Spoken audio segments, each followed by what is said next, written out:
Hey guys, what's up? Welcome back to the channel. If you're new here, my name's Zoe and I'm so happy that you clicked on today's video.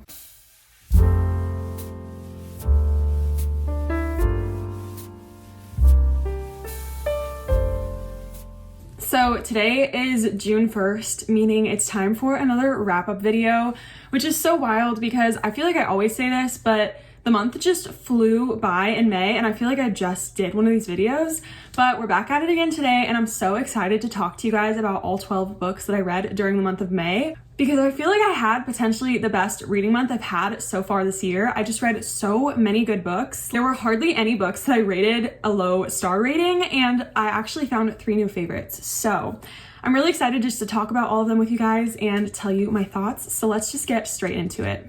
So I started the month off with a thriller that I was actually finishing from April because when I was driving down to my half marathon at the end of April, I started this book, but I did read the majority of it in May, and that is A Flicker in the Dark by Stacey Willingham. This book was very highly anticipated for me because I've wanted to read it for over a year. And it's been so popular lately in the book community, so I was really excited to get to it. This is a story about a girl whose dad goes to prison because he's found guilty of murdering these girls in the town that they live in. And then years later, once the daughter is grown up, these eerily similar murders start happening again. So she kind of tries to figure out if her dad was really the murderer or if he was found guilty of a crime that he did not commit. And I do think that I had a good time reading this, but I don't think it blew me away as much as it seems to have other people. I felt like the story was just your typical thriller. I actually guessed the majority of the plot twists. The only one that I didn't see coming was one towards the very end. And I do feel like the end was kind of disappointing to me because I felt like the author left a lot of loose strings and had me still questioning what happened for several of the characters at the end of the story. So that did kind of bring it down in the rating a little bit for me because I really just wanted to know more at the end. But aside from that, as I said, I did have a good time reading it. So I gave this one 3 stars. It wasn't anything super memorable, but I am glad that I finally gave it a read. Next, I read a book that a friend recommended to me several months back, and I finally got around to reading it. I read Dream On by Angie Hockman. This was my first Angie Hockman book, and I thought it was so cute. It's kind of a unique romance. It's about a girl who is in a coma, and while she's in the coma, she dreams up this boyfriend, and she just has all these memories of their time together. And when she wakes up, she tells her family, like, where is this guy? And they go, we don't know who you're talking about. That person does not exist. So this girl kind of has to live with the fact that she dreamt this guy up until like a year later, she ends up meeting the guy. And the story kind of continues from there. I don't want to say too much and give anything away, but I actually thought this was such a fun story. It was perfect for May because I was looking for something with a little bit of summer vibes, and this takes place during the middle of summer. It was a really cute story. It's closed door except for the epilogue. I was a little hesitant to read it because the ratings online are not that great, but I still had a really good time. I'm happy that I read it, and I think if you're interested in it, you should just give it a shot and don't be scared off by the lower ratings. So I ended up giving this one 4 stars, and I'm so thankful that my friend recommended it to me. And then I read another horror thriller book. I read The Angel Maker by Alex North. I have been looking forward to this book for so many months because I love Alex North's other books, The Shadows and The Whisper Man. I'm just gonna read you part of the synopsis to tell you what it's about because I feel like it's just a little bit too complicated for me to just explain it. But basically it says, a dark, suspenseful new thriller about the mysteries of fate, the unbreakable bond of siblings, and a notorious serial killer who is said to know the future. So that's kind of the bottom line, what the story is about. And I thought it was honestly my least favorite of Alex North's books. I was just kind of confused the whole time, and maybe that was just me because there are so many different time jumps in it and different POVs from different characters, but I just got a little bit confused. And then my main issue with it was the very end. I got to the last page, I flipped it, and the book was over. And I was like, where's the rest of the story? Because I feel like it just ended so abruptly, it left me with so many questions, and I just wish that it could have had a more wrapped up ending. But I still will read Alex North's future books. This was just not the one for me. So I gave this one 2.5 stars, but I do think other people could have a really good time with it. Next, I did a reread of one of my favorite books. I reread When in Rome by Sarah Adams, Everybody seems to be reading this book because Practice Makes Perfect came out this month, and I want to reread that one as well because I actually read the arc of that one back in February, but I wanted to start with When in Rome because it's been almost a year since I read it, and I just wanted to kind of refresh my memory and revisit these characters because I love them so much. This book is about Amelia and Noah. Amelia is a burnt out pop star who goes on a trip to Rome, Kentucky to kind of just get away and clear her head. And when she gets there, she runs into grumpy pie shop owner Noah and ends up staying with him for a little while. And over time, they fall in love. And it is just the cutest closed door romance. It's just so freaking adorable. Like, Sarah Adams never misses. I've said this so many times. This is perfect if you're a fan of Gilmore Girls, small town romances, Grumpy Sunshine. One's a celebrity, one's not. It's just such a good book. I was so happy to reread this and I gave it 4.5 stars. Next, I did a buddy read and I'm so excited about this one because I have said I would read this book so many times. It's just unreal that I hadn't read it yet. So I finally read Love and Other Words by Christina Lauren and I adored everything about this book. I've heard it referred to the better version of Every Summer After by Carly Fortune a bunch of times, so I've been really hesitant to read this book because Every Summer After is one of my favorite books and I didn't want anything to make me love it any less, but I feel like actually the opposite happened. I now just love both of the books more because I feel like they are very similar, but they're still both their own stories, and I just had the absolute best time reading this one. I love Macy and Elliot so much. They're so cute, so wholesome. Their relationship just made my heart literally melt. Like, I just could not get enough of them. I loved reading about them growing up together, learning so much from each other, and just being each other's person. Like, they are truly soulmates, and I just adored them so much. The plot twist at the end of this book, did not see it coming. It made me cry so hard. And I just really, really enjoyed this book so much more than I thought I would. I can say that I completely understand the hype. This is a new favorite for me. It was hands down 5 stars. Next, I read one of the new books of the year. I said I wasn't gonna read this until it came out in paperback next year, but I honestly couldn't help myself. So I read Happy Place by Emily Henry. I'm just so happy that I read this one. It was so cute. This is about a group of friends who have known each other since college, and 2 of them, Harriet and Wynn, have been dating for years. And every year, this group of friends goes to a trip in Maine for the summer. And this summer actually is going to be their last time going. And the friends don't know this, but Harriet and Wynn actually broke up 5 months ago. So in order to salvage the trip and make sure that everybody has a good time, Harriet and Wynn end up fake dating during this trip. And it's just such a good story. I'm just gonna read you what this book has because it has so many good tropes. It has found family, forced proximity, fake dating, dual timelines, second chance romance, friendship dynamics. It's a small town setting and it has the best summer vibes. So I could not get enough of this book. Emily Henry's writing is just so great. It's only my second book of hers that I've read, but it's my favorite so far, and I seriously can't wait to read her other books because this one just made me so happy, and I genuinely don't know how any book could top this one from her, so we will see. But this was another favorite for me, so I read 2 new favorites in a row, and this as well was definitely 5 stars. So if you haven't read this one, run, don't walk. Go buy it, read it right now. You need to read it during the summer. It's just so good. And then I got to a point in the month where I read so many good books in a row that it was getting hard to top anything. And I kind of ended up reading one that was definitely a flop for me. I read Romantic Comedy by Curtis Sittenfeld.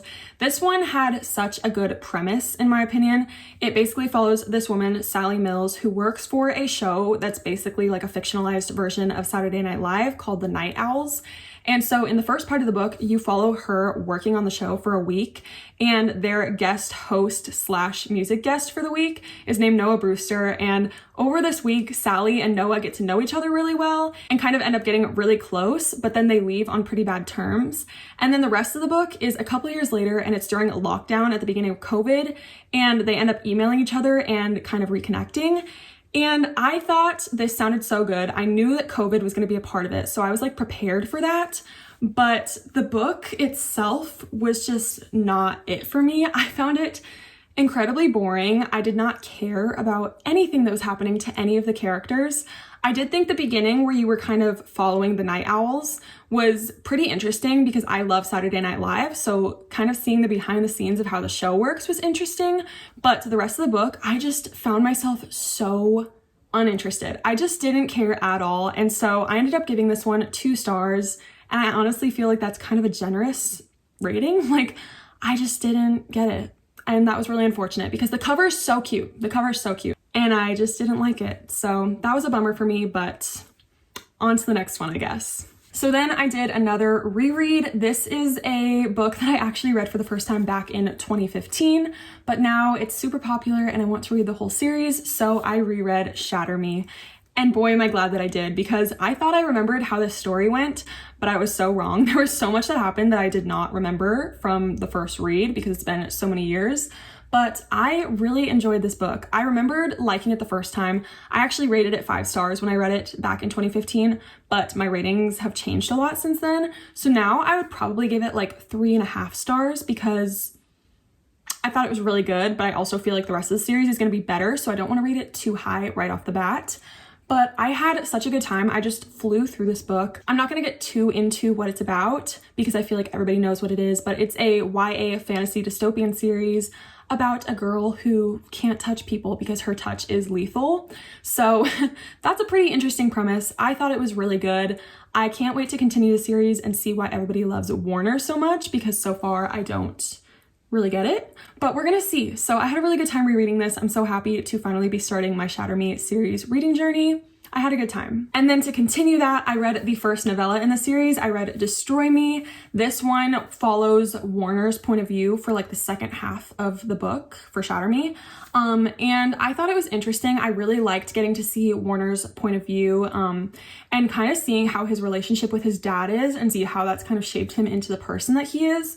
However, I did like not care too much. I think it was interesting, but it just wasn't like life-changing for me. Like I could have gone without it and I still would have had like the same appreciation for Shatter Me. So I'm just giving this one like 3 stars. But yeah, I am kind of glad that I got to learn a little bit more about Warner's perspective. And then I moved on to another book that I would definitely say is a new favorite. I read Black Cake by Charmaine Wilkerson. I've had this on my TBR for quite a while and I've had it from the library for far too long. So I finally read it. And I just loved it so much. It's basically about these siblings whose mom passed away and she left them a voice recording that they need to listen to together. Okay, hi guys. I was just editing this video and I realized that when explaining what the book was about, I gave you a spoiler. So I just wanted to explain it one more time. So basically, this is a really emotional historical fiction about family, identity, and culture. And it all centers around this one traditional Caribbean dessert called Black Cake.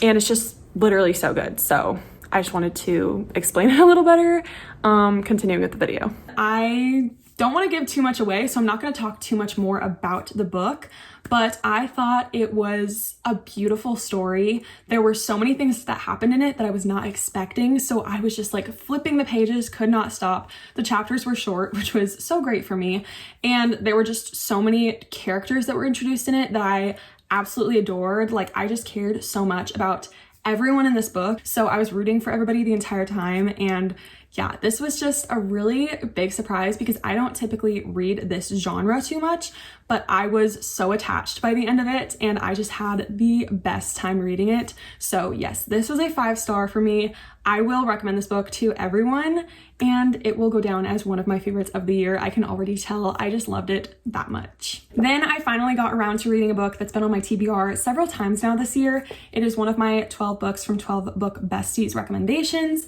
I read Waiting for Tom Hanks by Carrie Winfrey. This is a super sweet closed-door romance. This is about Annie, who is an aspiring screenwriter. She basically wants to be the next Nora Ephron, and she's constantly on the lookout for her perfect rom-com. She's looking for her Tom Hanks. And she ends up working as this director's assistant for this movie that's shooting in her city. And she meets the male star of the movie, Drew Danforth, and she basically lives out her rom-com that she's always dreamed of living out. And it's so cute. Like, this book was like a cupcake. Like, it just had me smiling the entire time. It was a super quick read because it's only like 250 pages. And I just thought it was so good. I genuinely never would have read it if this hadn't been recommended to me because I've never heard of it anywhere, but I just had the best time reading it. I gave it 4 stars. I just thought, as far as romances go, it was exactly what I needed in the moment. And there was like just so much happiness, such a sweet story. I loved it so much. And then I ended the month on kind of a low note, but I kind of expected this to happen because I've been hearing not the best reviews about this book. But I read Meet Me at the Lake by Carly Fortune. This is by the same author as Every Summer After, one of my favorite books of 2022, if not one of my favorite books ever. It takes place at a lake, obviously, and it's about these two people who met, spent 24 hours together, agree to meet 1 year later, but then one person ends up not showing up. And now they are meeting again 10 years later from the first time that they met, and they kind of reconnect and have a lot to unpack about why they didn't show up. But I had really high hopes for this book. It was one of my most highly anticipated books of the year. I predicted it to be 5 stars, and unfortunately, that was just not the case because there was so much that happened in this book that just didn't sit right with me. I thought the author could have done things in such a better way. And I was just so sad because I really wanted to love this book. But what I will say is it did have great summer vibes. It was good enough for me to want to keep reading. I didn't want to DNF it. And the cover is really pretty. So do with that what you will. I don't want to like trash talk it, but yeah, I ended up giving this 3 stars only because the summer setting was so good. So I felt like I wanted to keep reading for the vibes, but that's all I can really say about it. Unfortunately, I did not love this as much as I was hoping to. So those were the 12 books that I read in May. As I said, I felt like I had just such a great reading month. Like so many good books were read, and I cannot wait to see what my reading month is like this month in June because I just feel like I'm on a really good roll and it's just going to continue this way. So I'm really looking forward to this month's reads. So if you've read any of these books or read any really great books in May, I would love to hear about it. Feel free to like, comment, or subscribe. That helps me so much. Also, if you want to be friends, all of my socials will be linked below as always. So that was the video. I hope you guys enjoyed it, and I will see you in the next one.